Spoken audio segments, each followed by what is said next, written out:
우리는 언젠가 화성에서 살 수 있을까요? 사람들은 언젠가 화성에서 살게 될 거라고 말합니다. 붉고 메마른 그 행성을 푸르게 바꾸겠다는 거죠.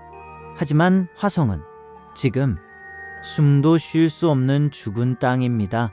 그런 행성을 정말 제2의 지구로 만들 수 있을까요? 오늘은 화성을 사람 사는 곳으로 바꾸는 일을 따라갑니다. 먼저 화성은 어떤 행성일까요? 화성은 지구와 가장 닮은 이웃 행성입니다. 화성은 지구 바로 바깥을 도는 행성입니다. 붉은 흙으로 덮여 있어 붉은 행성이라 불리죠. 놀랍게도 화성의 하루는 지구와 거의 같습니다. 24시간 남짓이면 한 바퀴를 돌죠. 계절도 있어서 여름과 겨울이 번갈아 찾아옵니다. 거대한 화산과 깊은 골짜기도 있죠. 태양계에서 가장 높은 산도 바로 화성에 있습니다. 이렇게 화성은 여러모로 지구를 닮았습니다. 그래서 사람들은 이곳을 두 번째 고향으로 꿈꾸죠. 하지만 닮았다고 해서 살 수 있는 건 아닙니다.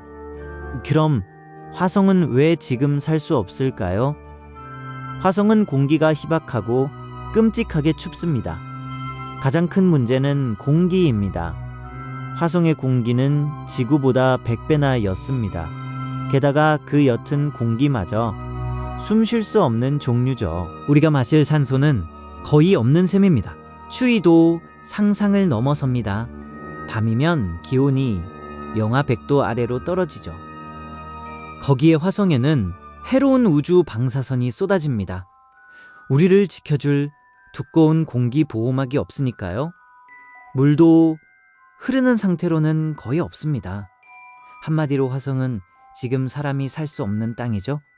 그럼 그래도 희망은 있을까요? 놀랍게도 화성에는 엄청난 양의 물이 얼어 있습니다. 사람이 살려면 무엇보다 물이 필요합니다.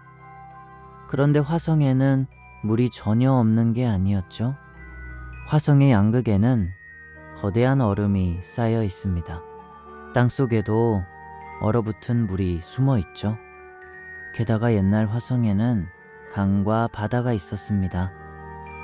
메마른 강바닥의 흔적이 그 증거로 남아있죠. 오래전 화성은 따뜻하고 물이 흐르던 행성이었던 겁니다. 그러니 다시 따뜻하게 만들 수만 있다면 어떨까요? 얼어있는 물을 다시 녹일 수 있을지도 모릅니다. 그럼 화성을 어떻게 데울 수 있을까요?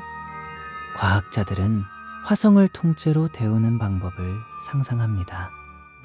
화성을 바꾸려면 먼저 따뜻하게 만들어야 합니다. 방법은 지구에서 일어나는 일을 거꾸로 쓰는 겁니다. 지구에서는 어떤 기체가 열을 가두어 온도를 올리죠. 화성에 그런 기체를 일부러 채우는 겁니다. 그러면 햇빛의 열이 빠져나가지 못하고 갇히죠. 거대한 거울로 햇빛을 모으자는 상상도 있습니다. 얼어붙은 극지방을 햇빛으로 녹이자는 거죠. 극지방이 녹으면 갇혀있던 기체가 풀려납니다. 풀려난 기체가 다시 행성을 더 데우죠. 이렇게 한번 시작되면 온기가 스스로 커질 수도 있습니다. 그럼 따뜻해지면 숨도 쉴 수 있을까요? 가장 어려운 일은 숨 쉴 산소를 만드는 것입니다. 따뜻하게 만든다 해도 산소가 없으면 소용없습니다. 우리는 산소 없이는 단 몇 분도 살 수 없으니까요. 그렇다면 산소를 어떻게 만들 수 있을까요? 한 가지 길은 지구가 했던 방법을 따라하는 겁니다. 오래전 지구의 공기도 산소가 거의 없었습니다. 작은 생물들이 수억 년에 걸쳐 산소를 뿜어냈죠. 그렇게 천천히 숨 쉴 수 있는 공기가 만들어졌습니다. 화성에도 그런 생물이나 식물을 퍼뜨리자는 거죠. 하지만 그건 어마어마하게 긴 시간이 걸립니다. 그럼 그 밖에 또 어떤 벽이 있을까요? 가장 큰 장벽은 화성을 지켜줄 보호막이 없다는 점입니다. 지구는 보이지 않는 자기장에 둘러싸여 있습니다. 이 자기장이 해로운 우주 방사선을 막아주죠. 덕분에 우리는 안전하게 살아갈 수 있습니다. 그런데 화성에는 그런 자기장이 거의 없습니다. 오래전 화성은 그 보호막을 잃어버렸죠. 보호막이 없으니 공기마저 우주로 날아갔습니다. 해서 공기를 채워도 다시 서서히 빠져나갈 수 있죠. 게다가 화성의 중력은 지구보다 훨씬 약합니다. 약한 중력은 우리 몸에도 영향을 줄 수 있죠.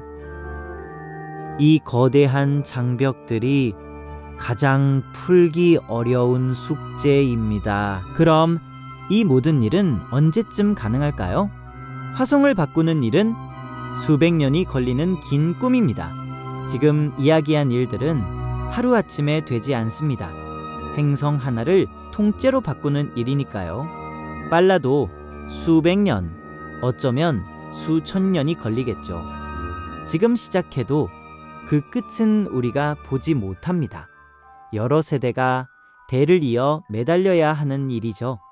할아버지가 심은 나무를 손자가 보는 셈입니다. 그래서 어떤 이는 차라리 작은 거주지부터 짓자고 합니다. 행성 전체가 아니라 둥근 지붕 아래 마을부터요. 꿈은 크되 한 걸음씩 가자는 이야기죠. 그럼 우리는 왜 이토록 화성을 꿈꿀까요? 화성을 향한 꿈은 사실 우리 자신을 비추는 거울입니다. 화성에 가는 일은 지독히도 어렵습니다. 그런데도 우리는 왜 이 꿈을 놓지 못할까요? 인류는 늘 새로운 땅을 향해 나아갔습니다. 바다 건너로, 산 너머로 끝없이 떠났죠. 화성은 그 오랜 모험심의 다음 무대일 뿐입니다. 또한 화성을 연구하며 우리는 지구를 더 알게 됩니다. 왜 지구만 이토록 푸른지 비로소 깨닫게 되죠. 화성의 메마름은 지구의 소중함을 일깨웁니다. 어쩌면 화성으로 가는 길은 지구로 돌아오는 길인지도 모릅니다. 붉은 행성을 올려다볼 때 그 먼 꿈을 한번 떠올려 보세요. 자, 정리해 봅시다. 화성은 지구와 가장 닮은 이웃 행성입니다. 하지만 공기가 희박하고 끔찍하게 춥죠. 놀랍게도 화성에는 엄청난 양의 물이 얼어 있습니다. 과학자들은 화성을 통째로 데우는 방법을 상상하죠. 가장 어려운 일은 숨쉴 산소를 만드는 것이고요. 가장 큰 장벽은 화성을 지켜줄 보호막이 없다는 점입니다. 화성을 바꾸는 일은 수백 년이 걸리는 긴 꿈이죠. 화성을 향한 꿈은 사실 우리 자신을 비추는 거울입니다. 우주를 쉽게 풀어드리는 코스모스 노트였습니다. 놀라우셨다면 구독과 좋아요 부탁드려요. 궁금한 우주 이야기는 댓글로 남겨주세요.